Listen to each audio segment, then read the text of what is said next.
Welcome, rock aficionados, rock gods and goddesses from wherever you are in the world. Welcome to MPJ, the new rock album review show. I'm Nigel, and welcome to my panel, to Simon, to William, to Pete, and to the lovely goddesses today with Lauren and Trish. Welcome, one and all.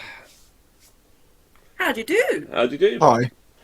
Right, if you're tuning in for the first time, we review the latest rock albums and then we rate them out of 5 and see if they get into our Hall of Fame, or even, because it's coming up, our Album of the Year show where we, the top 10 albums automatically get through, and then we pick wildcards from those who have reached the Hall of Fame. So if it's got 4 or more, they get into a pick for a wildcard pick. Will any of our albums get it today? So, who are we? We're reviewing 8 albums, but we're going to start with Fleshwater and their album 2000, In the Search of the Endless Sky. Very dramatic and very kind of poetic. Now, somebody who comes from the heavens itself, and therefore within the confines of that endless sky, of course, is the beautiful Lauren. Lauren, we shall start with you today. Bit of Fleshwater. Have you heard of them? And what did you think? Oh, what an introduction. If I wasn't rosy already, I'd blush, Nigel. Oh, what can I say? Blush away. So I hadn't heard of these guys before. And one of the things that I did appreciate, though, is sometimes with albums, when you look at the cover, it gives you a vibe of what you're going to get. And I looked at this and immediately started thinking, this looks like almost every interpretation of a 90s sort of grunge vibe album cover that I'd ever seen. Like something in a pool, and it's just sort of there looking whatever which way. And the album gave exactly that. It gave me serious Guitar Hero vibes with how the sound was balanced. Like when you're a kid, like playing and through the video game, and it's like, this has not been designed to play you the music at its peak, it's so you can play a game. So on that front, I felt it could have been balanced a bit better, just with the way things were placed. Like, for example, I felt the voice was drowned out quite a lot, which is a shame for me, because that's often one of my favourite bits in the music. But yeah, overall, it's indulgent 90s grunge. Every 90s emo kid or goth or grunge kid that I knew growing up, I can see, who are still clinging on to that period of time, I can see absolutely adoring this. Unfortunately, though, for me, it's really not my thing. Just because I've been on a journey. I've developed since then. My taste has grown. Some would say for the worse, some would say for the better. But it is what it is. Oh, Simon, did this remind you of some 90s grunge metal album, or did it lift you to the endless sky? Sorry. Yeah, no, it's quite cool. Like, I wasn't expecting this, especially this kind of style on our podcast, so I was really just pleasantly surprised by it. I feel like a lot of what Lawrence... I agree with a lot of what Lawrence said. She's got that kind of like... I was reminded that she's got this kind of like... Courtney Cox style, sorry, Courtney Cox, sorry. Courtney Love style sort of vocals. Completely the wrong person. Well, we're all friends here, so don't worry about it. I'm so tired and ill. Yeah, she's got that kind of like Courtney Love style voice.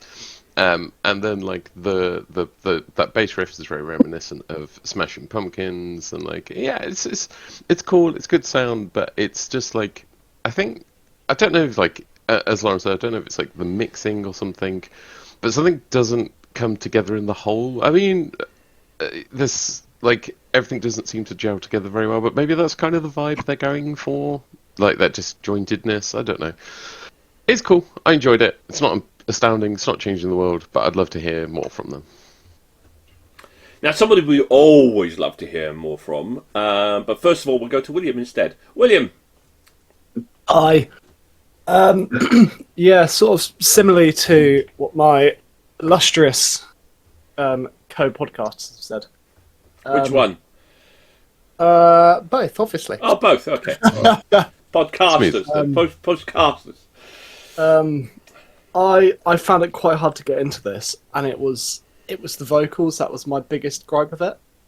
It's that weird thing where it doesn't sound like listening to it. It's almost like you're hearing it in the distance, and it's like far away but not. And I found it really distracting. It really ruined my enjoyment as a whole. Again, it's as they've said, it's kind of grungy, that kind of thing. I'm really, shockingly, not a very big grunger or a grunge music person. Grunger. I don't quite vibe with it, and I obviously had to sound as sorry as possible when I said that. It's very abhorrent. No, it's fine. I'm sure if it's the kind of thing that people would be into, but I just found it really hard to get into, and it's not really especially my kind of thing, I'm afraid to say. Pete, can we salvage something here? Are you a grunger, Pete? No, it sounds like we're all pretty much on the same page here. Like we're in unison. I actually listened to this album again just before the show because all I wrote down is like during my first listen was, "Oh, it's beautiful and gritty. That's a good combo." Those were like literally all the notes I had on it. So yeah, apparently it really didn't click with me, and I sometimes have a hard time explaining this to people because I love all grunge adjacent genres of music, but not grunge. So yeah, I'm quite in line with all the lovely people that spoke before me. Nothing really on the album stands out to me. Nothing against them either. It's really quite lovely. I think her voice is quite lovely. Music is like really easy to listen to, but maybe that's the issue. It's too easy to listen to. I don't know. It's good. It's not great. It's not bad. Oh. Trish, can there be a light at the end of this endless sky? Will you deliver something a little bit more positive? There. This American alternative metal soft grunge band's album In Search of the End Sky needed a couple of listens for me, as it didn't grab me on my first listen, so a bit of a slow burner. The female lead vocalist Marisa, her voice at times gave me like Bjork vibe similarities. Some of the tracks sounded a bit muffled musically for me. Quite a layered album. You don't really know what to expect from each track. For me personally, it's not an album I would go to, as grunge really isn't my bag. I like my music a bit more meatier, but I'm sure for this established band it will please fans old and new. I never thought I would hear myself saying on this podcast that I must be the most... I like grunge metal more than anybody, because that's quite obvious then. I quite liked it, actually. It was, when we looked at, listened to a lot of the albums that are on this month, I think it sounded more...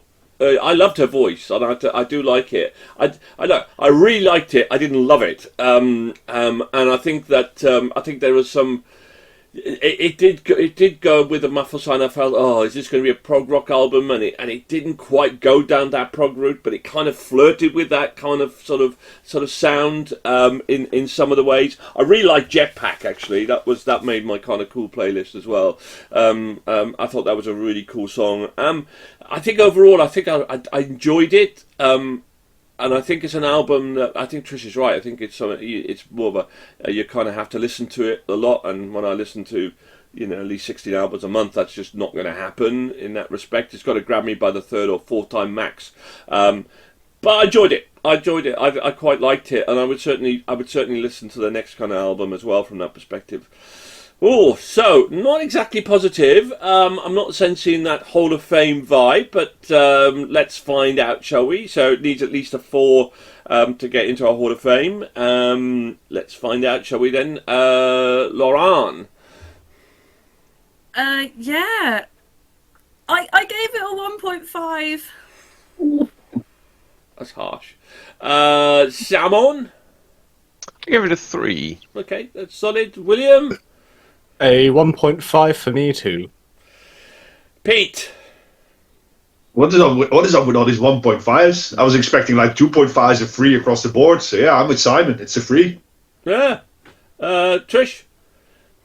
It was a 3 from me too. I give this a 4. On that perspective, so there we go. William, no, you know what, Lauren, I give you the big up that you were this angel in the sky, and so therefore you have fallen from grace from that sky, and I ditch your 1.5. I keep Williams.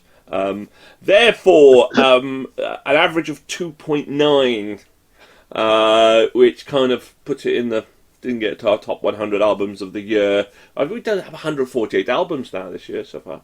Actually, 150. It's 150 albums we've done this year so far, and 616 albums in total. Wow, it's pretty impressive, isn't it? Anyway, but there we go. So solid effort. Didn't light up to the end of the sky, unfortunately, apart from me. What do you guys think out there? Please hit the like and subscribe button if you enjoyed the show, and leave a comment below and let us know your thoughts. In the meantime, tune in for the next episode where we're going to be... it's Lorna Shaw coming up next. Thank you very much. Goodbye. Keep on rocking.